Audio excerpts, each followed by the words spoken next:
Sur l'autre chapitre, j'ai envie de dire, est-ce qu'il y a des maltraitances du coup dans les témoins de Jéhovah? Est-ce qu'on a des formes de maltraitance? Je sais pas, on voit dans la scientologie, ça va. Alors je vais aller dans l'extrême, hein. Moi je vais faire exprès, mais dans la scientologie, on suit les gens quand ils sont problématiques, on les fiche, on les enferme, on les met sur des bateaux pendant 13 ans. Bon là c'est un peu spécifique, mais certes. Qu'est-ce qu'il y a d'autre? Il y a plein de choses, on les frappe, il y a plein de choses, on les filme aussi. Bon, il y a plein de pratiques. Est-ce qu'il y a des trucs comme ça chez les témoins de Jéhovah? Est-ce que, à part le phénomène de désocialisation extrême qu'il peut y avoir, est-ce qu'il y a d'autres choses?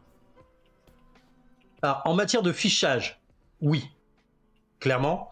Dans chaque congrégation, il y a des fiches qui sont tenues par les anciens, les responsables locaux, qui indiquent le nombre d'heures de prédication, de porte-à-porte effectuées, parce que tous les mois, il faut que vous rendiez un rapport de porte-à-porte, de prédication.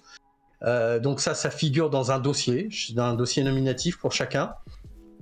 Si à un moment donné vous avez fait quelque chose de mal, c'est indiqué à l'intérieur. Si on a des doutes sur votre attitude face à telle ou telle situation, c'est dans le dossier. Tout ça, ça reste dans les congrégations, effectivement, dans les assemblées. Et on sait que les choses, dans un certain nombre de cas, sont remontées directement auprès du siège mondial des témoins de Jéhovah, qui, eux, collectent toutes les informations de tous les fidèles. Après, est-ce qu'on est suivi? Est-ce qu'on est menacé, violenté? Non.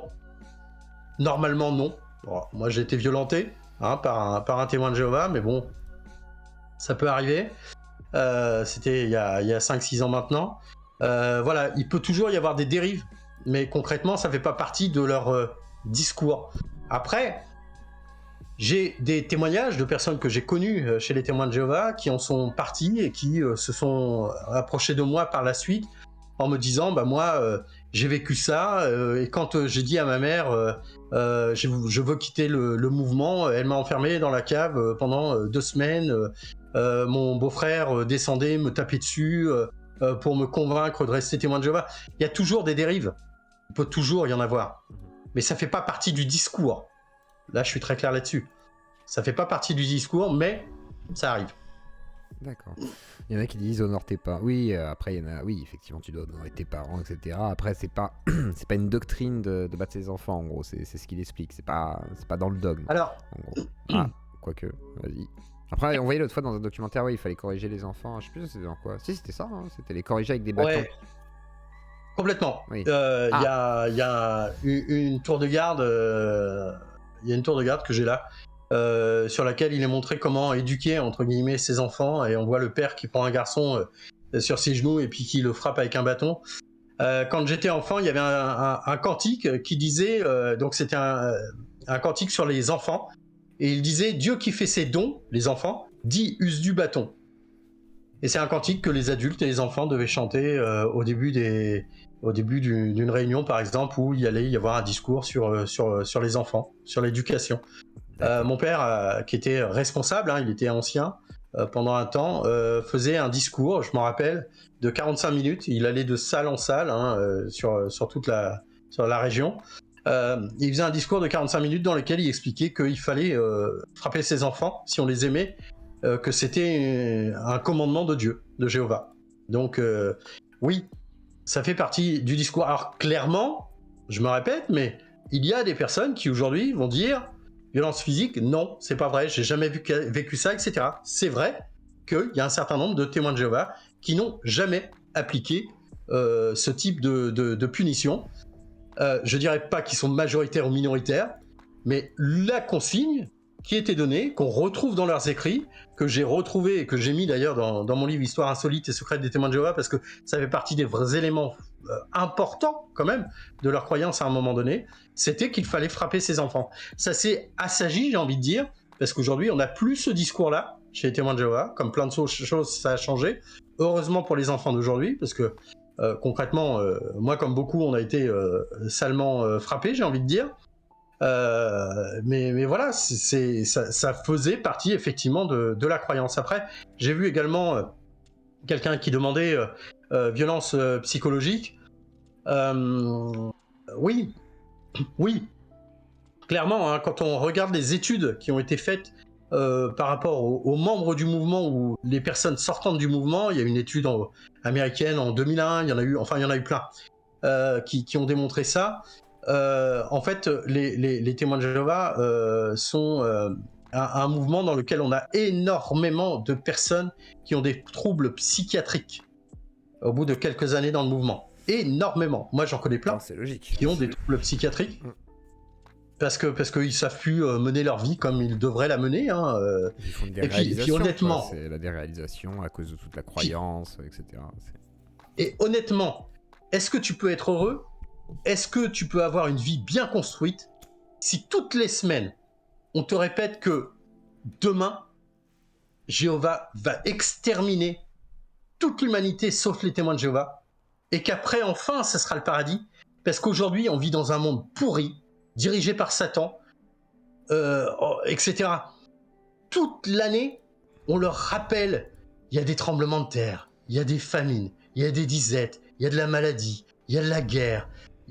Tout ça, c'est rabâché pour les mettre dans un état de dépression quelque part, pour qu'ils puissent se raccrocher à quelque chose, pour les mener en permanence dans le mouvement et qu'ils s'en aillent pas. Tous les discours alarmistes, hein, c'est un peu ça souvent, c'est un peu cette vocation. Mais alors justement, petite question, c'est les témoins de Jéhovah, c'est question de Miss Pauline la mal biaisée. Est-ce que les témoins de Jéhovah sont présents sur les réseaux sociaux? Et si oui, quel est leur discours public? Public, non. Régulièrement, il est demandé aux témoins de Jéhovah de ne pas créer des groupes sur les réseaux sociaux, de ne pas essayer de faire de la prêche par les réseaux sociaux, de ne pas faire des vidéos de propagande, etc. Il y en a toujours qui font exception. Voilà, c'est comme dans tout. Hein. Il y a les bons moutons puis les autres. Mais ils n'ont pas à le faire. Alors aujourd'hui, il faut en permanence qu'ils mettent en avant le site des témoins de Jéhovah, un JW, etc., pour que les gens aillent dessus. Et la propagande, elle est là tout le temps. C'est demander aux gens de venir sur le site officiel des témoins de Jéhovah. Si aujourd'hui, vous passez devant une gare ou je ne sais trop quoi, où il y a 2 témoins de Jéhovah avec un panneau, et puis quelques-uns de leurs journaux, vous verrez jw.org, hein, leur site internet, et puis si vous leur posez quelques questions, ils vous diront allez sur le site internet, ou alors ils vous ouvriront leur téléphone ou leur tablette en disant regardez ce qui est marqué sur notre site internet. Aujourd'hui, ils ne savent même plus parler par eux-mêmes, j'ai envie de dire. Donc ils orientent systématiquement les gens vers internet. Donc oui, comme la majorité des sectes, ils utilisent énormément les réseaux sociaux, pas les réseaux sociaux, pardon, internet. Mais les réseaux sociaux, normalement, ils font pas de propagande dessus, même si parfois, dans les forums Yahoo et compagnie, ça existe encore, et oui, il y a toujours des personnes qui essayent de faire de la propagande pour inciter des gens à entrer dans le mouvement, et ils comptent ça comme des heures de prédication, donc ça leur permet de montrer qu'ils ont bien travaillé, ils sont contents, quoi. Et alors justement, les témoins de Jéhovah, ils font aussi des dessins animés, par exemple. Ils ont tout un truc, Dieu détruit la terre par un déluge. Genre, je sais pas si c'est eux, ça. Je pense pas à l'église de Dieu Tout-Puissant. Je sais pas si c'est les témoins de Jéhovah, ça. Non, pas du tout. Mais par exemple, ce dessin animé, alors est-ce que c'est vraiment un truc des témoins de Jéhovah? Est-ce que c'est une blague? Est-ce que c'est un troll? Alors, ça, c'est absolument les témoins de Jéhovah. C'est le siège mondial. Hein, c'est déjà, traduit en 200 langues. C'est pas Pixar. Hein. Il y a du boulot, hein. À niveau animation, c'est un peu, voilà, c'est cringe, quoi. Tu te dis, bon, la mère elle a un AVC à chaque fois qu'elle parle, c'est très compliqué. Donc la pauvre dame, désolé, il faut aller à l'hôpital. Donc alors, qu'est-ce que c'est alors, un gros problème de coût. Hein. Oui. Le gamin, la Khaled, dans cet épisode-là, d'ailleurs, c'est pas diffusé par des témoins de Jéhovah. Non, là, c'est Twisty. Donc, Twisty, il risque un procès, hein, parce que tout est sous copyright. Concrètement, j'ai pas le droit de diffuser. D'accord. Si, à partir du moment où c'est pas de la copie, il y a pas de problème. Là, ce qui est génial, hein, le passage quand tu es en train de montrer, Caleb, il a un camarade de classe qui lui a offert un jouet, c'est un sorcier. Ouais, c'est un magicien. Ouais, un magicien. Un mage. Et la mère, on voit bien ses expressions là, regarde. Elle est pas contente, elle est triste. Voilà. Il y a un jeu. Est-ce que tu crois que ce serait bien de jouer avec un jouet que Jéhovah il déteste, hein? Et là, Caleb il est triste, il fait oh mon petit magicien, j'ai plus le droit de jouer avec parce que Dieu il serait pas content, je vais aller dans les flammes de l'enfer. Il n'y a pas de flammes, mais c'est un peu ça. Et en fait, on parle là des enfants, mais les vidéos qui sont faites pour les adultes, hein, c'est exactement le même discours. Hein. C'est aussi enfantin. Aujourd'hui, on les prend vraiment pour des gamins. Et concrètement, c'est typiquement ça. C'est poser une question, est-ce que tu veux servir Jéhovah ou Satan? Et le gamin, qu'est-ce que tu veux qu'il réponde à sa mère, qui est témoin de Jéhovah? Évidemment, Jéhovah. Satan, Et en fait, il y a un... Tout le monde n'est pas comme ça. Il y a un système de... L'enfant, il n'a même pas le droit de répondre en fonction de ce qu'il pense. Et tout est dicté comme ça chez eux. Et ces vidéos, effectivement, ces dessins animés, c'est des dessins animés officiels des témoins de Jéhovah. Il y a une autre vidéo comme ça, avec Caleb toujours, et sa sœur, qui est totalement homophobe. J'ai vu des questions qui ont été posées par rapport à la communauté LGBT. Concrètement, les témoins de Jéhovah sont totalement opposés. Voilà, un homme, une femme, ce que tu montres. Les témoins de Jéhovah sont totalement opposés à l'homosexualité, qui considèrent que c'est plutôt une maladie et qu'il faudrait se faire soigner. Mais sont-ils pour la transition? Non, je plaisante. Pardon. Ah mais c'est vrai, parce que soi-disant il y a des thérapies de conversion, donc je sais pas quoi, donc il y en a qui diraient que non. Alors vas-y, je te laisse continuer, excuse-moi. Ils ne pratiquent pas de thérapie de conversion vu que c'est interdit, hein, mais bon. Enfin bref. Okay. Aujourd'hui, cette vidéo est une catastrophe. C'est une catastrophe. La gamine présente un dessin qu'elle a fait à l'école. Sur le dessin, elle est avec son papa et sa maman et son petit frère, Caleb. Très bien, super, ok. Et puis elle dit, j'ai une camarade de classe, elle a fait un dessin, c'était elle avec ses deux mamans. Et la mère qui lui dit, mais qu'est-ce qu'en dit la Bible? Que pense Jéhovah de ça? Et voilà, en quelques secondes, la question de l'homosexualité est réglée. Puisque la gamine doit aller voir, c'est la fin de la vidéo, elle doit aller voir sa camarade de classe pour lui expliquer que si jamais elle veut que ses mamans survivent à Armageddon, bah il faut qu'elle change. Ça irait plus vite d'y aller avec un bidon d'essence et une boîte d'allumettes, hein, madame.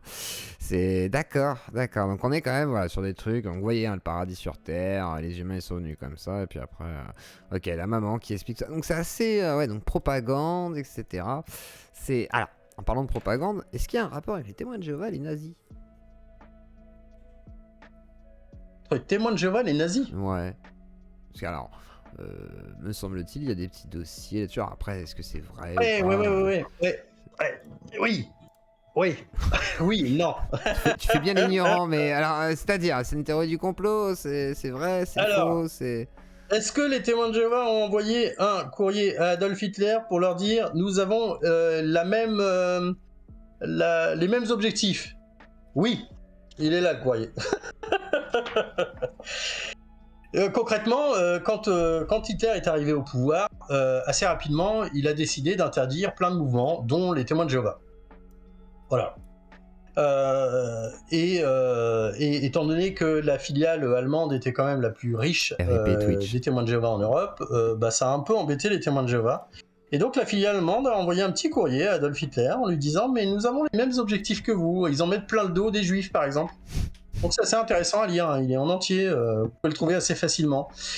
Après, est-ce qu'il y a un lien entre les témoins de Jéhovah et les nazis par la suite? Non, parce que Hitler a décidé de ne pas écouter les témoins de Jéhovah, a saisi leurs biens, et même si les témoins de Jéhovah, alors concrètement, ils ont fait des tractations.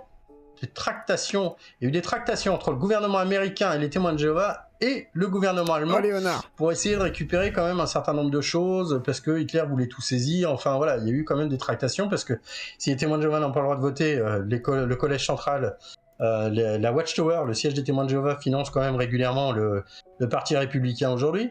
Et à l'époque, comme aujourd'hui, ça les gêne pas de prendre l'argent des gouvernements à droite à gauche, et puis de discuter avec les types du type d'Hitler s'il le faut. Donc voilà. Après concrètement, on sait aujourd'hui qu'il y a eu des morts dans les camps nazis, des témoins de Jéhovah qui ont été mis à mort comme d'autres. Triangle violet, c'est ça, me disait. Mais qu'est-ce qu'il a dit, Léonard? Laissez-le tranquille, mais t'arrêtes d'insulter les nazis, mais ouais. Ah d'accord, c'est un double message, c'est pour ça. Mais du coup, effectivement, d'ailleurs, Léonard qui a aussi sa femme qui est aussi ex-TJ, me semble-t-il, donc c'est toujours compliqué en fait, effectivement, pour les gens, et c'est un sujet assez brûlant. Alors, on me pose une autre question, d'abord ma question avant, et on me posera la question donc tout à l'heure de Miss Pauline aussi. La pédophilie, une certaine omerta. Qu'est-ce que c'est que cette histoire? Là, on va dans le fond du sujet. Aussi. Oui. Dans un autre sujet, pardon. Enfin, dans le fond de ce sujet. Alors, omerta, oui. Voilà. Problème géoviste. Les deux collés. Problème géoviste, oui et non. Parce qu'en fait, il y a des études qui ont démontré qu'il y a malheureusement, à travers la planète, quelles que soient les civilisations, on va dire, à peu près 3% des hommes qui sont des petits salauds de pédophiles. Voilà, c'est les statistiques mondiales. Donc, est-ce que les témoins de Jéhovah sont pour la pédophilie? Bah non, clairement. Les témoins de Jéhovah sont contre la pédophilie. Il y a régulièrement, il y a eu des journaux qui rappelaient des discours qui rappellent que la pédophilie est une chose qui n'est pas acceptable. Ils n'ont déjà pas le droit de coucher entre eux de manière normale, alors même mariés. Donc concrètement... voilà, quoi, la pédophilie, on sait bien que ça peut pas être accepté. Concrètement, le problème qui se pose est ailleurs. C'est que aujourd'hui, clairement, je l'affirme haut et fort, je l'ai affirmé dans un livre et je n'ai jamais été attaqué pour ça parce que ça n'est pas attaquable. Les témoins de Jéhovah, c'est un paradis pour pédophiles. Ah. En ce sens que si vous êtes témoin de Jéhovah et pédophile, ils vont avoir des... qu'est-ce que vous risquez? L'excommunication? Ok. Bon, d'accord, vous êtes excommunié. Donc du jour au lendemain, plus personne vous dit bonjour, etc. Mais rien ne vous empêche de redevenir témoin de Jéhovah 6 mois après. Et quand vous êtes excommunié, personne ne sait pourquoi. Ce qui signifie que vous avez quelqu'un qui va être excommunié pour pédophilie dans la congrégation. Il va revenir 6 mois, 1 an, 2 ans après en disant je suis désolé, je veux revenir. On va dire pas de problème. Et il va reprendre son cours de la vie normale. L'affaire ne sera généralement pas portée en justice, parce que les témoins de Jéhovah ne s'attaquent pas devant les tribunaux entre eux, majoritairement. Et puis voilà.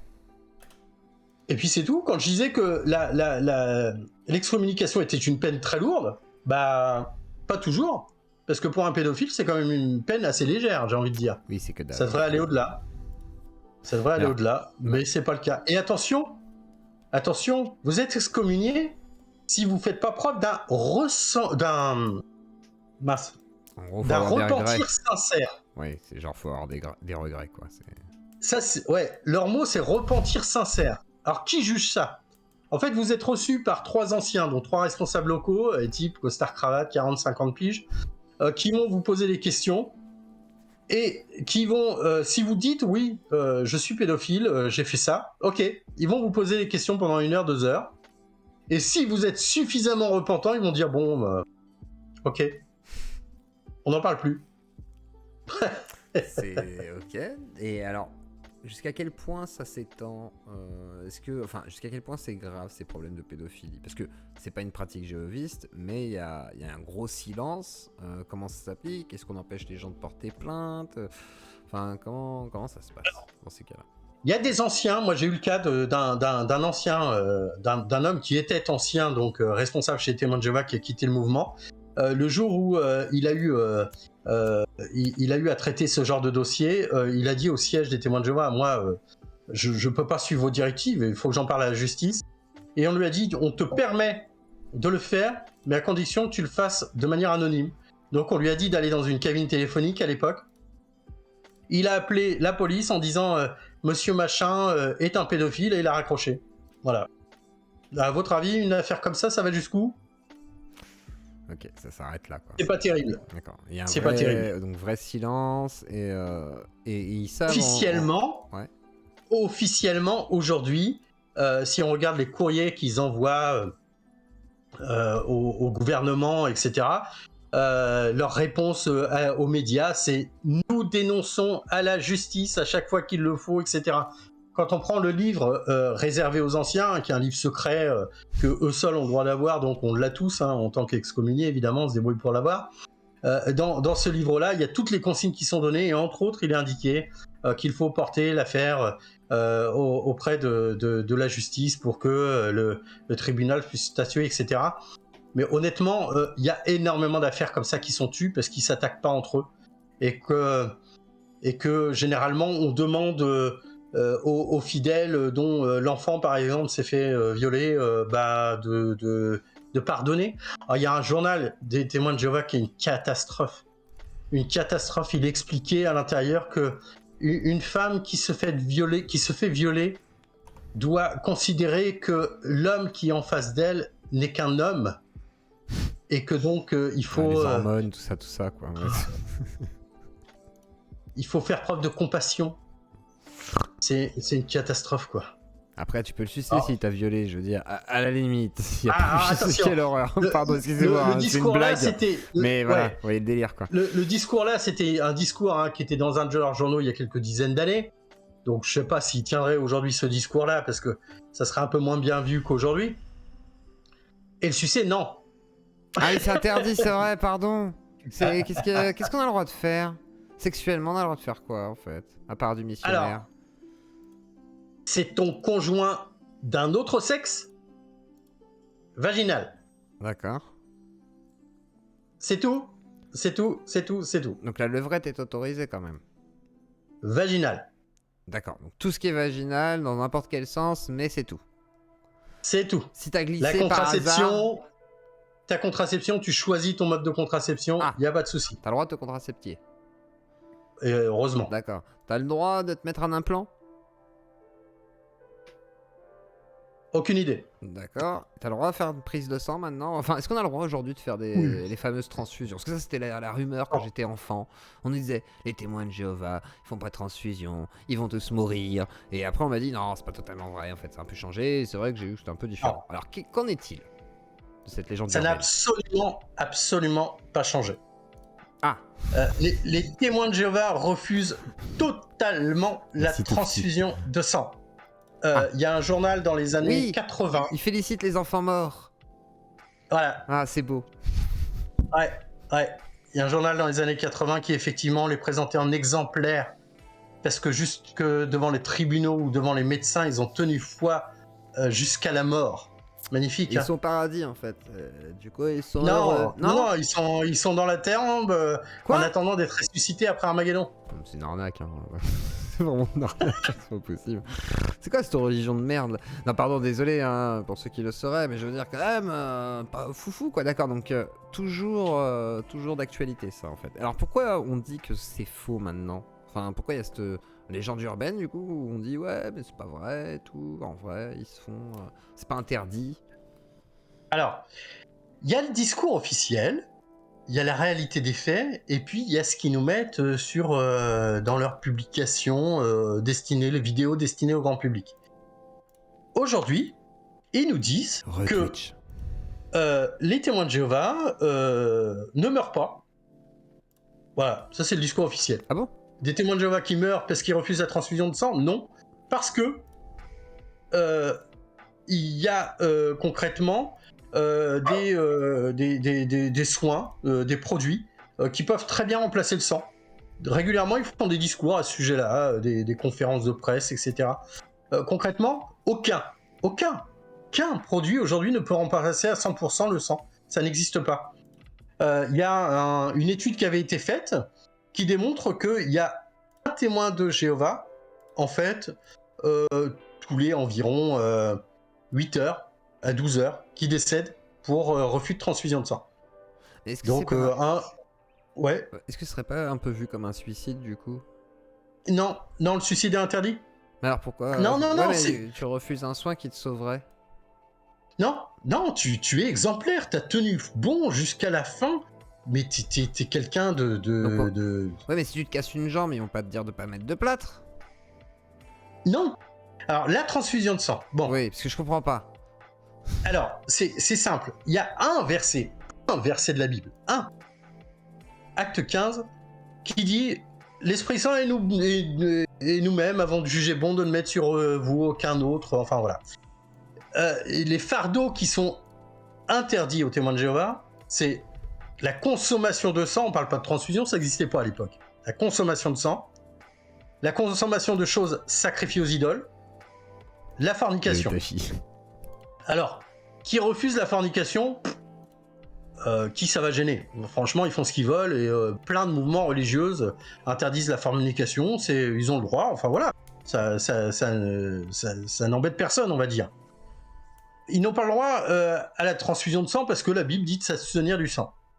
Et ils n'ont pas le droit non plus, parce que c'est marqué dans le même verset biblique, hein, dans ce verset biblique-là, il est marqué qu'il faut s'abstenir des choses sacrifiées aux idoles. D'accord ? Alors, qu'est-ce que c'est une chose sacrifiée aux idoles ? Eh bien aujourd'hui, ils nous disent que ça n'existe plus, qu'il n'y a pas de choses sacrifiées aux idoles. Alors, si tu fouilles un peu dans leurs écrits, tu regardes ce qu'est une idole. Pour eux, une idole, c'est tous les autres dieux que Jéhovah. D'accord ? Est-ce qu'aujourd'hui, il y a des personnes qui font des sacrifices destinés à des dieux ? Oui. Eh oui. Le halal en fait partie. Donc aujourd'hui, si les témoins de Jéhovah qui refusent la transfusion de sang, parce qu'il y a un verset de la Bible qui dit « faut s'abstenir des choses sacrifiées aux idoles, du sang, de la fornication », ils consomment du halal. Donc ils mangent, pour reprendre l'expression biblique et ce à quoi ils croient, des choses sacrifiées aux idoles. Donc sur la base d'un verset biblique, ils refusent ce qui peut leur sauver la vie, mais ils consomment ce qui n'a aucune incidence sur leur vie, parce que manger du halal, franchement, ça gêne qui, quoi ? À part les véganes, à part tous ceux qui considèrent que le sacrifice animal devrait être interdit parce qu'on tue mal l'animal. Ça devrait les gêner eux, du coup, par rapport à leur doctrine. Parce que c'est comme je sais pas, ils pourraient pratiquer la sodomie en se disant la même chose et faire toutes sortes de choses, enfin tu vois, et du coup se faire des transfusions en disant oui, mais bon. C'est là où il y a des choses qui sont pas du tout cohérentes. Mais quand on regarde, par exemple, dans le refus de la transfusion de sang, ils refusent la transfusion de sang. Ils refusent les globules blancs. Ils refusent les globules rouges. Ils refusent les plaquettes. D'accord ? Donc, c'est les trois éléments qui composent le sang. Avec de la moula. Mais quand on regarde dans chacun de ces éléments, eh bien, on s'aperçoit que par rapport aux globules blancs, aux globules rouges et aux plaquettes, ils ont le droit de recevoir des médicaments ou des injonctions qui sont des parties du sang, des globules blancs, des globules rouges et du plasma. Et en fait, au final, il y a plus de la moitié des composants du sang qu'ils ont le droit de prendre indépendamment, parce que le siège a décidé que oui, ça, on a le droit, enfin voilà. Mais en fait, excuse-moi, j'ai vu un commentaire à côté, une question, voilà, j'aimerais bien qu'on y revienne. En fait, on s'aperçoit que ils ont le droit de prendre plein d'éléments des composants du sang, la moitié de ces composants, mais la transfusion continue d'être interdite. Ça tient sur rien. Alors quand ils nous disent oui, on a le droit de prendre cette partie-là du sang parce que en fait, au moment de l'allaitement, c'est dans un de leurs journaux, au moment de l'allaitement, il y a tel pourcentage de ce composant qui va de la mère à l'enfant, donc Jéhovah a permis que, etc. Ouais, d'accord. Mais quand on fait une greffe, ils ont le droit aux greffes. Merci quand on fait une greffe, eh bien, il y a, je sais plus, 1000 ou 10 000 fois plus de globules blancs dans une greffe que dans le sang. Alors, vous avez le droit à la greffe, mais pas aux globules blancs. Enfin, c'est composé, tous ces textes sont composés par des personnes qui n'y connaissent rien, qui ne s'intéressent pas aux choses, mais qui adoptent en permanence des nouvelles idées, des nouvelles croyances, etc. On a vu qu'en Bulgarie, je crois, à un moment donné, d'un seul coup, parce que les témoins de Jéhovah pouvaient être acceptés par le gouvernement, ils ont toléré la transfusion de sang à un moment donné. Et puis, quand ils se sont rendus compte que ça posait problème, parce qu'il y a plein de fidèles qui disaient « mais attendez, on comprend plus rien », ils ont à nouveau interdit. Enfin, ça tient sur rien. En fait, excusez-moi. Alors, juste, la puissance de juste avant, et je te laisse juste à la parole après, il y a un petit problème de son. J'ai l'impression que ça a changé. On peut voir, Alexandre. Enfin, t'as pas de micro, peut-être. Je sais non. Pas si... Ah bah là, c'est bon. Non, c'est bon en fait. C'est peut-être, je sais pas, ça a dû être passager. Lazare, tiens, je te laisse la parole, Lazare. Et je vais me faire un café. Vas-y, Lazare. La puissance de frappe, j'allais dire, de cette organisation, c'est que, comme l'a dit Alexandre Cauchois, c'est à la base une maison d'édition. C'est-à-dire qu'ils demandent aux témoins de Jéhovah de se renseigner via les informations qu'on crée pour eux. Et tout à l'heure, vous aviez évoqué cet Armageddon de 1975. Et en fait, ils ont demandé aux gens qui avaient des écrits antérieurs qui disaient qu'effectivement, ils annonçaient l'apocalypse en 75. Ils leur ont demandé de détruire. Donc en fait, les gens ont petit à petit détruit. Bon, il y a des gens qui ont gardé, comme toi, Alexandre, des exemplaires où on a encore les preuves de ces écrits-là. Mais d'un côté, ils détruisent et de l'autre côté, ils reproduisent d'autres écrits. Et les fidèles appuient toute leur vie sur ces écrits-là. Donc en fait, ils peuvent un coup dire que la transfusion est valide et ils vont suivre. Après, ils vont dire qu'elle est invalide, ils vont suivre. En fait, à chaque fois, ils vont suivre les contenus créés par les témoins de Jéhovah. Et maintenant, effectivement, ça prend des formes de dessins animés et tout ça. Mais c'est vraiment pour qu'ils soient la source unique d'information, moi j'ai l'impression. Complètement. Ça permet de manipuler beaucoup de gens. Oui. Il y avait aussi une autre question, Alexandre. J'aimerais bien qu'on reparle de cet intervenant qui était venu dans l'émission précédente de Zioclo. Je sais que tu l'as écouté. Et moi, je suis resté très interloqué face à cette personne qui avait des propos très radicaux, clairement homophobes. Et en fait, j'aimerais savoir, est-ce que c'est des comportements qu'on retrouve régulièrement? Est-ce que c'était un tenant? Est-ce que c'était un témoin de Jéhovah? J'ai vraiment pas tout compris. Alors, est-ce que c'était un témoin de Jéhovah? Bon, il fumait, hein, il y avait plein de choses qui laissaient dubitatifs. Mais j'ai croisé des témoins de Jéhovah qui fument. Enfin, il y a la règle et puis il y a des personnes qui font un petit peu ce qu'elles veulent, hein, on va dire. Concrètement, est-ce que c'est un témoin de Jéhovah? Dans son esprit, oui. Enfin, oui. Est-ce que les témoins de Jéhovah sont homophobes? Il y a une étude là, c'était en 2022, qui a démontré que le mouvement religieux, c'était une étude américaine qui a montré que le mouvement religieux qui était le plus homophobe, c'était les témoins de Jéhovah. Toute religion confondue, hein, toute croyance confondue, ils considèrent que les témoins de Jéhovah, c'est dans la vidéo hein, pour les enfants, c'est ce qui est expliqué, hein, les témoins de Jéhovah considèrent que les homosexuels doivent être détruits à Armageddon. Et une dernière petite question, on avait abordé aussi ça dans mon émission puis dans celle de Zio, parce qu'en fait dans le documentaire de Basile Gottbill qui est très bon, qu'on a regardé chez Zio, on nous dit, il y a une dame qui nous dit que là, on choisit les gens qui vont faire de la prédication, les gens beaux, les femmes attirantes, ou alors des vieux, ou alors des personnes en situation de handicap, pour attendrir les gens, pour qu'ils aient plus de mal à nous sortir de chez eux, quoi, j'allais dire, ou à plus de mal à nous refuser la communication. Est-ce que c'est un fait? Parce qu'il me semble qu'il faut modérer les propos qu'on voit dans le documentaire. Honnêtement, j'ai jamais vu ça. J'ai vu des choses qui disaient oui, à chaque fois c'est des belles femmes, c'est volontaire, ou venez au Havre. C'est pas ouf quoi. La vérité, j'ai jamais vu de bombasse non plus. Il y a souvent des vieilles dames. C'est l'aléatoire en fait. Jamais d'enfants, moi dans ma région par exemple, jamais vu ça. Donc, ouais, il y en a. Hein. Moi j'ai commencé le porte-à-porte, j'avais 6 ans. Hein. Concrètement, moi la première fois que mon père m'a poussé à la porte pour que je fasse du porte-à-porte, du prosélytisme, j'avais 6 ans. D'accord. Donc oui, en fait il y a des témoins de Jéhovah qui sont des enfants, il y a des témoins de Jéhovah qui sont des handicapés, il y a des témoins de Jéhovah qui sont des belles femmes ou des beaux hommes. Oui, et ceux-là, comme les autres, ils ont le devoir quelque part de faire du porte-à-porte, du prosélytisme. Donc oui, on en voit qui sont handicapés. Est-ce que il est dans le discours officiel de faire en sorte que effectivement il y ait un handicapé parce que c'est plus vendeur? J'ai jamais entendu ça, je l'ai jamais vu dans aucun de leurs ouvrages.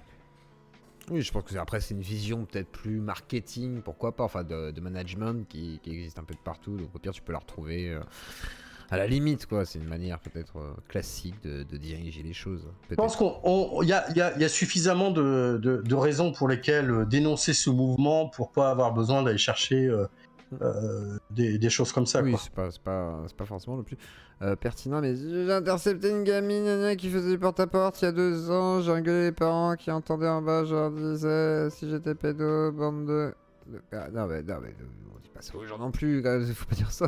C'est bizarre, tu dis pas aux gens si j'étais pédo, tu te rends compte, genre enculé ta fille, c'est dégueulasse. Alexandre Cochois est président de l'AIRS. Quel est le rôle de l'asso et comment effectue-t-elle le travail de prévention et de veille? Alors, l'association d'information sur le risque sectaire, oui. En fait, je mets plus en avant le GEMPI de DIPHU. Je suis le représentant au niveau de la Normandie pour cette association. En fait, il y a plusieurs associations qui travaillent à l'information sur les risques sectaires ou sur les sectes.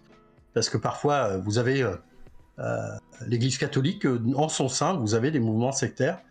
Donc le travail que l'on fait à la fois par l'AIRS comme par le GEMPI, et pas le GENEPI, comme j'ai vu dans le dernier reportage, beaucoup écrivaient ça. Comment dire, notre travail, c'est un travail d'information. Moi, je le fais par l'écriture d'ouvrages, je le fais par des conférences, par des reportages, des émissions, un ensemble de choses. Ma chaîne YouTube que je vais relancer, sur laquelle il doit y avoir 2-3 vidéos aujourd'hui, et je travaille dessus. Donc c'est ce travail-là. Dans l'AIRS, on est très très peu, et dans le GEMPI, on est quelques dizaines de membres au niveau national à œuvrer ainsi. Et c'est des associations qui travaillent aussi au niveau européen avec d'autres associations pour fournir des informations, pour aider. Voilà. Mon travail, c'est beaucoup par rapport aux témoins de Jéhovah, personnes qui sont dans le mouvement ou sortantes, qui ont des questions à poser. Donc s'il y a des gens concernés d'ailleurs, au pire je vais vous mettre un lien du GEMPI. Je veux bien que tu me partages un lien, Lazare, si t'as. Oui, je te l'ai mis dans le disque, dans le... Ouais, je récupère ça. Alors, envoie-moi au pire là dans le salon textuel qu'il y a ici, à la limite. Là j'ai des trucs sur transfusion sans dégrade, c'est un petit salon textuel dans le chat vocal là. Et tu peux mettre ça en haut à droite si jamais tu cherches. Si jamais vous ne savez pas, il y a un petit truc pour écrire des messages. Voilà, vous faites clic à droite là, il y a un petit truc de discussion. Alors vas-y, je te laisse continuer sur le GEMPI. Alors comment vous agissez? Enfin, qu'est-ce que vous mettez en place pour les gens qui ont besoin d'aide? C'est souvent de la discussion. C'est des heures d'écoute, on va dire. C'est l'accompagnement auprès de psy, de vrais professionnels. Orientation aussi vers des avocats. Un vrai cadre total, quoi. Autant psy que social que juridique. Oui. Donc, oui, parce qu'il y a un très gros besoin de ce côté-là. Ouais. D'accord, très bien. Et mais alors, ma petite question un peu troll. Est-ce que les témoins de Jéhovah, c'est des cathos tradis simplement, alors un peu radicaux? Rien à Comme voir. dirait le génère l'autre fois qui nous disait: ouais, non, faut brûler les PD, puis enfin, pardon, excusez-moi, mais je veux dire, c'était... Ouais. Non, ils ont rien à voir avec les catholiques, rien, mais alors strictement rien. Ça va rassurer Rien beaucoup du de catholiques qui sont présents, je pense qu'ils vont être contents. Non, mais Voilà. depuis les origines du mouvement, ils ont toujours considéré l'Église comme quelque part presque leur principal adversaire. Hein. Ils ont à un moment donné, ils prenaient des affiches où ils disaient que l'Église catholique les menait vers Satan et la destruction. Ils clouaient ça sur les portes des églises, ou ils distribuaient ça à la sortie des messes. Enfin, non, ça n'a strictement rien à voir. Ouais. Et de toute façon, les catholiques, je crois, j'ai regardé, le nom de Jéhovah a été utilisé beaucoup au 19e siècle à un moment donné, et il y avait un journal, je crois que c'est La Croix, sur 4700 numéros qui sont sortis. J'ai retrouvé 40 fois la mention du nom de Jéhovah, dont une partie pour parler d'une comédie, enfin pas une comédie, mais une pièce de théâtre qui se moquait du nom de Jéhovah, quoi. D'accord. Enfin, donc les catholiques n'ont jamais utilisé eux-mêmes le nom de Jéhovah, quoi. Ils s'en foutent un petit peu. Voilà, Jésus, Marie et tout, c'est déjà suffisant. Il y a déjà assez de monde dans le lore. Jésus, voilà, c'est ça. Il y a l'œil de la providence aussi. Hein. Les catholiques ne sont pas des francs-maçons pourtant. Peut-être que c'est les francs-maçons qui font du syncrétisme. là, pour les génies là, qui pensent voir des francs-maçons de partout, peut-être que les francs-maçons ils ont pioché plein de trucs de partout et que du coup c'est normal qu'on voie tous les symboles chez les francs-maçons quasiment. Enfin, franchement, au niveau symbolique, pour tout ce qui est Occident et un petit peu d'orientalisme dedans, saupoudré de judaïsme, de Gilgamesh, d'alchimie, de rosécruzisme et de toutes sortes de choses. Voilà. Donc, si vous voyez un petit triangle un jour sur ma tombe, je ne suis pas franc-maçon pourtant. Mais peut-être que j'en aurais bien pour rigoler avec un petit œil dedans avec de la lumière. Bref. Et ça pourrait très bien être chrétien et non pas franc-maçon. Ça peut être très joli en plus, chrétien, voilà. Ou sinon je mets une main de Fatma. Et d'ailleurs, chez les francs-maçons, vous pouvez avoir des mains de Fatma aussi avec l'œil dedans, parce que justement, il y a un œil, etc. Ça peut être représentatif de certaines choses, et ça peut être étudié en loge sur les planches. Donc voilà, ils étudient les symboles, toutes sortes de symboles, dont les autres religions. Et alors, la deuxième question, est-ce que les témoins de Jéhovah sont des musulmans radicaux? Non, je plaisante. C'est une blague. J'arrête. Oui, non. J'ai vu ça. Ouais, c'est vrai qu'elle est posée. Tout à l'heure, les gens posaient la question aussi, donc malgré tout, alors, je la pose demi-sérieusement. Mais... Un musulman, c'est quelqu'un qui adore Allah. À moins que j'ai tout loupé. En principe. Allah, ça veut dire Dieu. Ils adorent Allah. Les témoins de Jéhovah adorent Jéhovah. Donc je crois que là, voilà. Et l'islam et les témoins de Jéhovah, ça n'a aucun, mais alors là, strictement aucun lien, aucun rapport. D'accord. Donc on est très très loin de tout ça. Très très loin. Je me permets juste une petite question parce que je vois là, il y a quelqu'un qui revient sur l'excommunication. Il y a deux questions en fait. Peut-on quantifier le nombre de témoins excommuniés qui reviennent? Non. Ils ont sorti il y a, je sais pas, 2-3 ans, un petit journal qui s'appelait Reviens à Jéhovah, qui est à destination des excommuniés. Pour les inviter à revenir dans le mouvement de façon à pas être tués à Armageddon, parce que, et oui, la Covid est une preuve de la signe c'est un signe que nous sommes dans les derniers des derniers jours. Ils disent ça maintenant, nous sommes dans les derniers des derniers jours.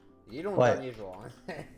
Donc ils sont longs, les jours. Et ça fait 140 ans qu'on est dans les derniers jours pour eux. Donc concrètement, on peut revenir à tout moment dans le mouvement, à tout moment, à partir du moment où on n'est pas un apostat, c'est-à-dire quelqu'un qui, à un moment donné, a sorti des vidéos, écrit des textes, sorti beaucoup de choses qui vont à l'encontre de la croyance des témoins de Jéhovah. Donc concrètement, pour moi c'est mort, parce que je dois être un de leurs principaux ennemis aujourd'hui en France. Voilà, sinon oui, on peut retourner chez les témoins de Jéhovah à tout moment. Ils ont écrit un journal justement en disant venez à Jéhovah, quoi. Donc ouais, bien sûr. D'accord, très bien. Mais ils ont pas l'impression d'être un peu mystiques, ésotériques, les témoins de Jéhovah par moment, parce qu'ils sont quand même vachement portés sur de la symbolique, etc. Enfin, il y a des trucs un peu bizarres. Non. Tout ce qui est ésotérisme, mystique, etc., il n'y accorde aucune espèce d'importance. L'occultisme, il considère que c'est Satan. Donc tout ça est totalement banni. Mais n'est-ce pas une forme d'occultisme de penser que Satan est une entité qui prend vie dans notre univers? Je veux dire, si je dis à Shadow Ombre, ouais, t'as vu, Satan il domine le monde, Shadow Ombre il va me dire, arrête, là tu fais de l'occultisme de pacotille, c'est du charlatanisme, quoi, ça n'a rien à voir avec Dieu, la spiritualité. Concrètement, un témoin de Jéhovah ne mettra pas un fer à cheval au-dessus de sa porte. Merci, parce que ils ne croient pas dans tout ça, ils disent que c'est des légendes inventées par Satan, etc. Et à côté de ça, à un moment donné, on a des témoins de Jéhovah qui, dans leur réunion, on leur disait regardez dans votre oreiller s'il n'y a pas des plumes qui se sont mises en forme de croix parce que c'est Satan.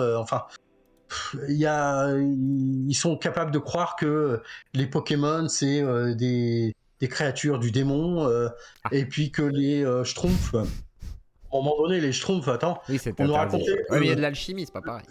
C'était des créatures sataniques et que il y avait des enfants de témoins de Jéhovah qui voyaient les Schtroumpfs vivre dès que la porte était fermée. Enfin, ils sont partis dans des délires pas possibles. Donc il y a toujours un... Oui, c'est particulier parce que il y a plein de choses qui sont interdites, mais en même temps, on vous explique que quelque part, oui, on ne communique pas avec les morts, mais les démons peuvent faire croire qu'ils sont des morts. Enfin, c'est assez particulier, ouais. Sympa. Donc il n'y a pas d'occultisme, mais ok. Bon, je vais pas chercher à comprendre. Ok. Alors, est-il vrai que seulement 6000 témoins de Jéhovah survivront à la fin des temps? Peux-tu lui poser la question? Mais c'est une Non. arnaque dans ce cas-là. Non, c'est faux. Non, c'est faux. D'accord. C'est faux. Concrètement, pour eux, il y a 144 000 membres loin, c'est-à-dire des personnes qui vont au ciel, dont il doit en rester peut-être 7-8 000 aujourd'hui encore vivants. Et tous les autres, c'est l'espérance de la vie sur la Terre.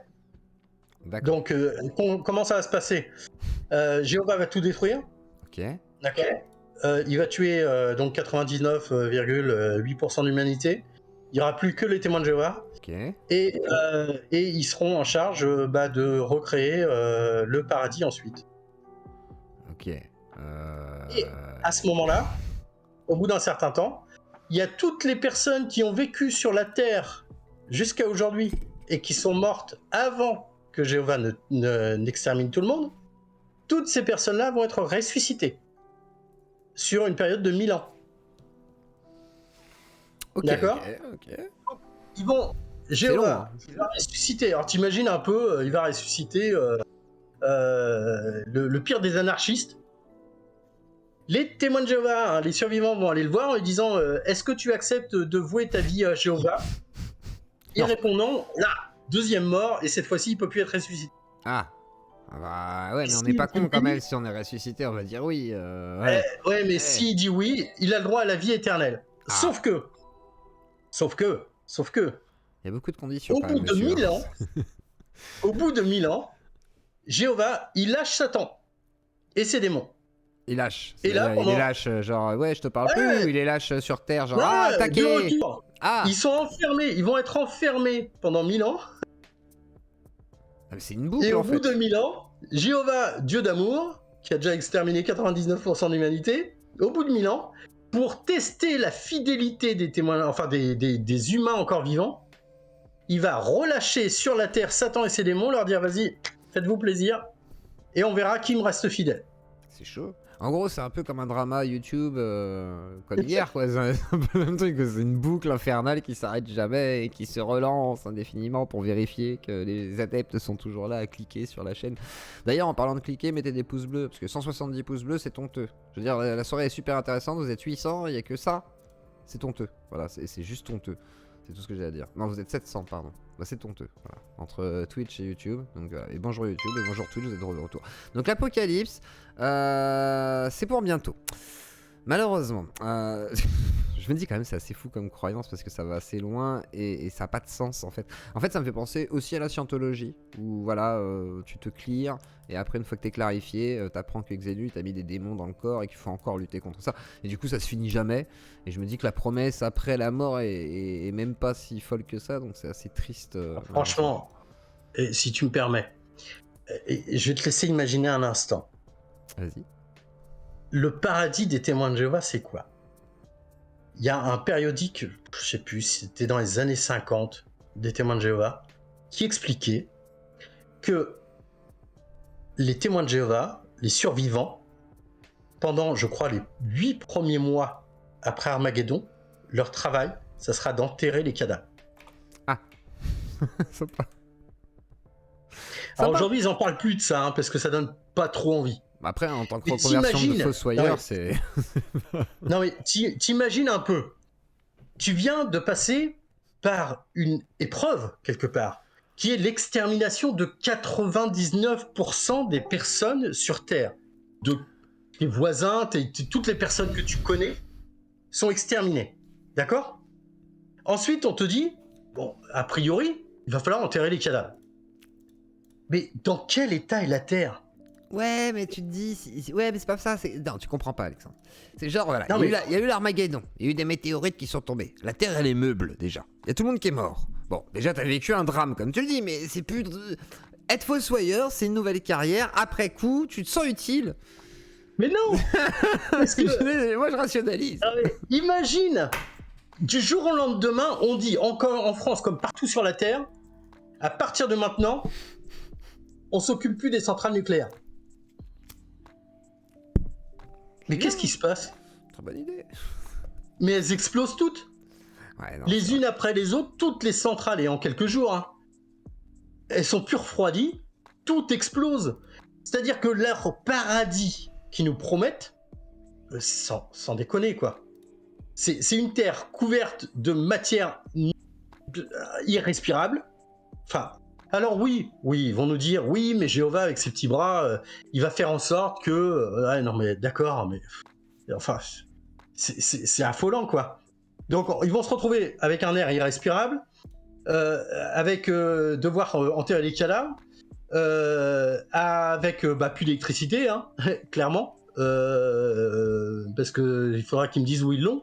Donc sans eau, parce que aujourd'hui, sans électricité, t'as plus d'eau courante. Enfin, c'est retour à l'état sauvage, mais c'est une catastrophe, quoi. Enfin, si c'est ça le paradis, mais sans déconner, faut pas me louper, hein. Je veux pas passer, hein. Ouais, c'est pour ça que je dis c'est une drôle de problème, parce que déjà l'apocalypse ça vient pas. C'est très très long les derniers jours là, je veux dire, voilà. Les Ça dernières fait années étaient 140 assez ans. longues. Voilà, je me dis, il y a peut-être quand même un moment donné où faut s'alerter. Faut se dire peut-être que on nous aurait menti, c'est pas grave. C'est bon, peut-être qu'il faut dans ce cas-là. C'est compliqué, c'est compliqué. Alors justement, je vais voir s'il y a des gens, parce qu'il y en a qui m'ont trollé. Il y a Dimitri qui me dit, moi je veux bien parler, mais je suis muet. Allez vous faire enculer. Est-ce qu'il y en a qui veulent parler? Swing, transpiration, moi. Ah, Orpheno, voilà. Merci, Orpheno. Sinon, c'est Pollux après. Hein. Monsieur Pollux aura la parole ensuite. Orpheno, bonsoir. Orpheno. Moi, je me suis acheté un plug anal qui vibre, il n'y a que en stream. Ça met un pouce automatique en Bluetooth, je peux pas faire plus. Alors, Vous êtes sérieux d'écrire des trucs pareils pendant un live aussi sérieux, les gens? C'est honteux. Vous êtes honteux, le chat. Voilà, c'est tout ce que j'ai à dire. Voilà, vous me faites honte. Voilà. Un jour, je vous cancellerai. Voilà, c'est tout ce que j'ai à dire. Bonsoir, Orpheno. Bonsoir, vous m'entendez? Oui. Parfait. Merci beaucoup, Zioclo. Merci, Alexandre. J'avais une première question, enfin j'ai une question et une remarque. Ma question tout d'abord c'est, on voit qu'il y a une perte du catholicisme depuis, on va dire, les années 80 dans le monde occident en tout cas. C'est-à-dire qu'on a une déperdition du nombre de croyants. Est-ce qu'il en est de même chez les témoins de Jéhovah, avec la même propension, ou alors est-ce que s'il y a la même, on va dire la même courbe de déconvertis, c'est beaucoup plus mineur, puisque justement le noyau étant beaucoup plus dense, c'est beaucoup plus difficile de se déconvertir. Ah, attends, Alors, juste... Pardon, vas-y. Pardon, il y a un gros turnover chez les témoins de Jéhovah. C'est-à-dire que les enfants qui naissent chez les témoins de Jéhovah quittent le mouvement généralement dès qu'ils ont l'âge de raison. Hein. Il y a 8 enfants sur 10 qui quittent le mouvement. Quoi. TPMY, pardon. Après, les chiffres de l'Église catholique sont totalement inversés chez les témoins de Jéhovah jusqu'à il y a encore peu de temps. Aujourd'hui, on continue d'avoir de l'accroissement de leur activité, enfin de leur nombre d'adeptes dans des pays comme en Afrique, hein, dans le continent africain, mais une déperdition dans notre en Occident, quoi. Ça suit à peu près les mêmes courbes. Il y a une vraie perte de fidélité chez les témoins de Jéhovah ici, surtout depuis Internet. Parce que le dieu réel. Et bientôt le chat GPT, alors là, les gens vont péter un câble, hein. La cafetière va sauter. Hein. Les témoins de Jéhovah, c'est la révolution en fait, Internet quelque part. Il se passe quelque chose qui bouleverse finalement la tranquillité d'esprit. C'est une catastrophe pour eux. Parce que autant ça leur permet d'avoir un site internet qui est un des plus vus sur internet, nous disent-ils, ça leur permet une très grosse diffusion, mais à côté de ça, ça nous ouvre à nous qui avons plein de choses à dire, mais ça nous donne la parole, quoi. Ça permet à plein de monde de découvrir que en fait, ça n'est qu'une société d'édition et pas une religion. C'est ça. Et par exemple, ce soir, on est 700, chose qui n'est pas forcément courante dans ce genre de live sur ces sujets-là, à part sur des très grosses chaînes, et ça fait plaisir. Du coup, tu te dis, bon, au moins, le message peut passer. Après, il y a la télé qui le fait de temps en temps, mais la télé, c'est un peu différent aussi. Et puis, ça permet de poser un peu les choses. Et derrière, En plus, voilà, il y a quand même un mouvement, tout à l'heure on en parlait en off, où je disais, voilà, j'ai l'impression quand même qu'aujourd'hui les gens se laissent moins embarquer par ce genre de courant, en tout cas ces vieilles sectes, on va dire, à l'ancienne et tout. Plutôt les anciennes sectes, je veux dire, dans le sens où, pour moi, les gens sont plus informés. Après, peut-être qu'eux, ils vont vers d'autres croyances, tu vois, mais pour moi, c'est pas les mêmes qu'il y a 20 ans. Tu vois, genre l'OTS, tout ça, aujourd'hui, je sais pas si ça prendrait encore. Quoique l'OTS, il y a moyen, en vrai, parce qu'avec le New Age, je vais pas être méchant, mais voilà.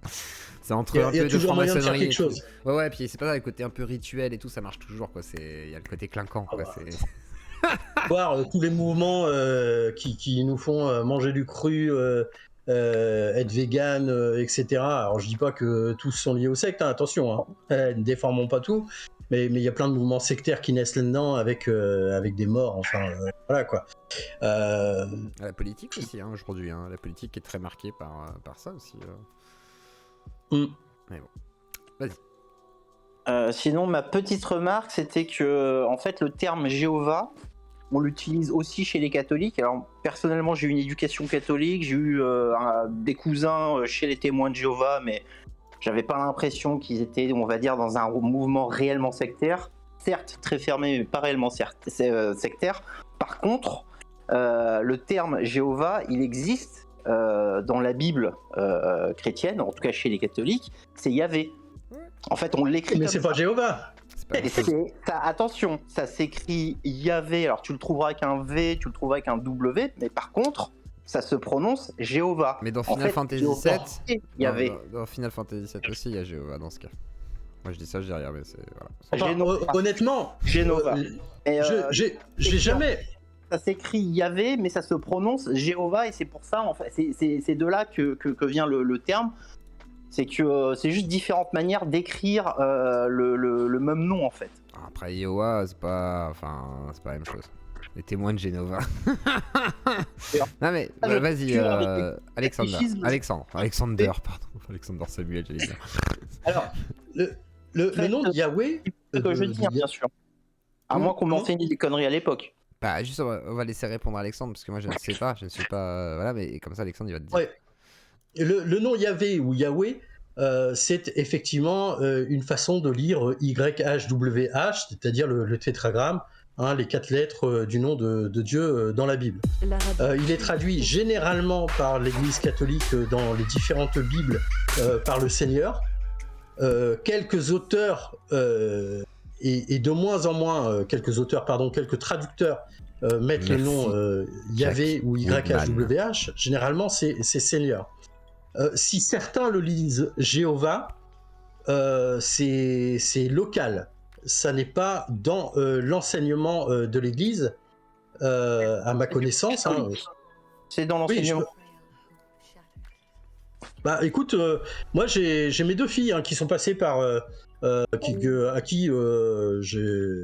ont souhaité faire le catéchisme et elles l'ont fait. J'ai pas mal d'écrits catholiques.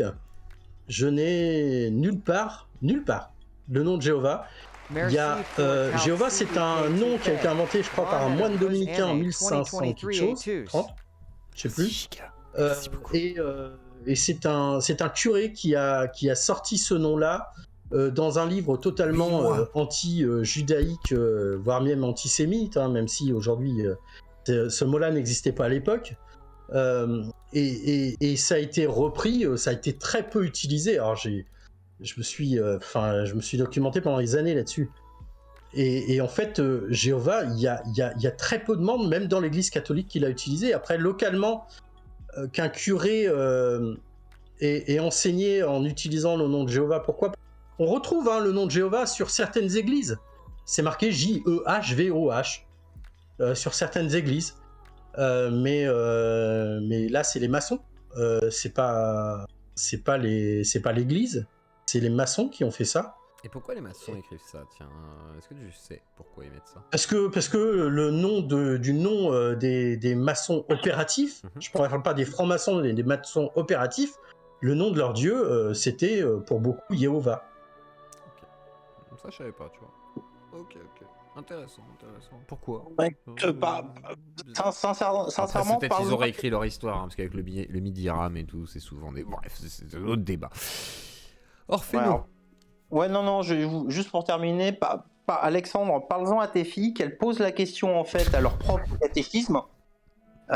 Puisque moi, en fait, quand j'ai appris ça, je l'ai appris dans 2 écoles différentes et à l'église, c'est-à-dire au catéchisme de l'église. Donc, soit c'est quelque chose de local, on va dire, à ma paroisse. Alors attends, on me dit Jéhovah, c'est la fusion d'Adonai et de Yahvé. Ah, ok. Oui. Oui, Yahvé, ah oui, en fait.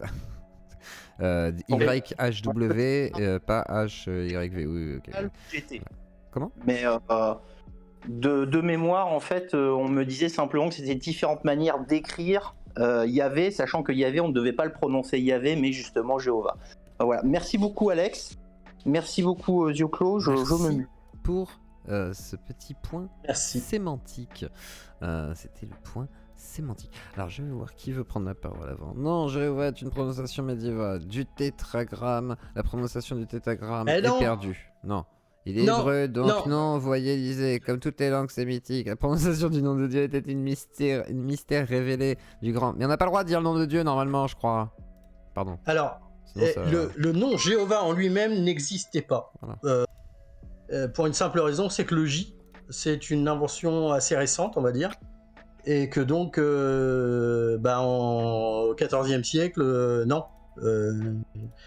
Ils n'utilisaient pas le J, ça n'existait pas. Et c'est pour ça, vous savez, dans Indiana Jones, quand il est dans le mot de Dieu, tu marcheras. Il marche sur le J et ça s'écroule, et il marche sur le I et ça fonctionne. Parce qu'en latin, effectivement, c'était Yehovah. Donc oui, après, effectivement, Jéhovah, c'est une fusion, ou Yehovah, c'est une fusion entre les mots Yahvé et Adonai. D'accord. Et c'est une idée qui a été inventée par un courant juif.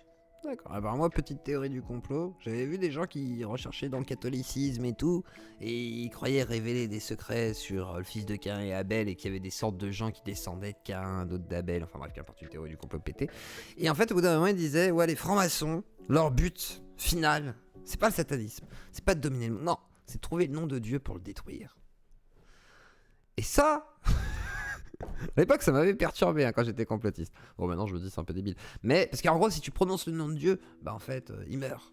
Wow.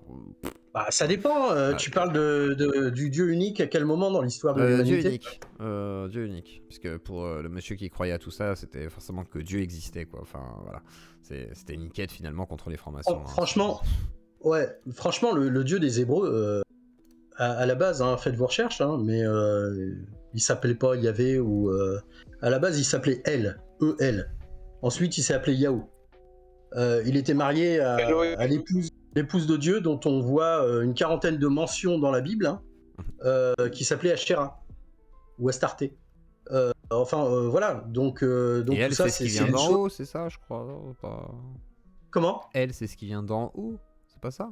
Elle, aujourd'hui, est traduite par Dieu. Ok. C'est tout pas comme genre... Yahoo. Oui, vas-y.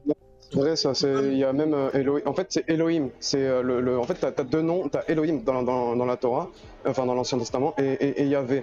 Et en gros, t'as des chercheurs, ils savent pas trop si Yahvé ou Elohim, c'est le même Dieu, prononcé différemment, ou alors 2 dieux différents dans le même texte, en fait. Ouais, ça c'est plus un débat de religieux, mais je pense que dans la sémantique, elle, ça doit venir d'avant. Et pour moi, c'est ce qui vient du haut, en fait. Mais après, c'est... Quand on regarde les textes, j'ai un bouquin épais comme ça sur la Mésopotamie, j'en ai plusieurs parce qu'il a fallu que j'étudie ça à fond, même si je suis encore loin d'avoir tout découvert, évidemment. Mais en Mésopotamie, c'est-à-dire dès 3300 avant notre ère, avant Jésus-Christ, il y avait le dieu El, d'accord ? C'était le dieu El. Aujourd'hui, El se traduit par convention Dieu. Donc partout où le mot El se retrouve dans l'Ancien Testament, dans la Torah, ce mot est remplacé par Dieu. Ou Elohim, d'accord ? Même si c'est au singulier, parce que la différence entre El et Elohim, c'est que Elohim, c'est El au pluriel. Le Im, c'est le pluriel d'un mot en hébreu. Donc voilà, c'est comme Yahoo. Aujourd'hui, dans l'Ancien Testament, dans la Torah, vous trouvez le nom El, vous trouvez dans les textes de base, et tous les rabbins sont absolument d'accord là-dessus. Donc on trouve le nom El, on trouve le nom Yahou, Et puis ensuite, on a le nom Yahvé qui est révélé à Moïse. Mais avant la révélation du nom, on a El et Yahoo. Et on a, à un moment donné, El dans les textes religieux, parce que il y avait des textes religieux bien avant la Bible, la Torah. Dans les textes religieux macédoniens, mésopotamiens, pardon, on retrouve le dieu El, marié donc à l'épouse Ashéra, et père, entre autres, de 80 enfants, dont Baal. Mais en fait, tout ça, c'est une mythologie qui existait à l'époque, qui a été reprise par un peuple à l'origine. Donc oui, le nom de Dieu, il a disparu, la prononciation exacte pour une simple raison, c'est qu'à un moment donné, la langue hébreuse, l'écriture de l'hébreu s'est perdue, la langue hébreuse s'est perdue, remplacée par d'autres comme le grec, le romain, etc. Et à l'origine, il n'y avait pas de voyelles dans l'écriture hébraïque. Ce qui fait qu'on n'a que des consonnes et que donc on n'a pas la prononciation réelle des mots. Et donc il a fallu essayer de supposer comment pouvait se prononcer ce nom. Et effectivement, certains ont avancé l'idée que pour ne pas prononcer quelque chose d'incorrect, il fallait remplacer YHWH par Adonai, et par extension, certains ont choisi de prendre le nom YHWH, d'y coller les voyelles de Adonai pour y faire le Yehovah. Très bien, mais je crois que c'est très clair.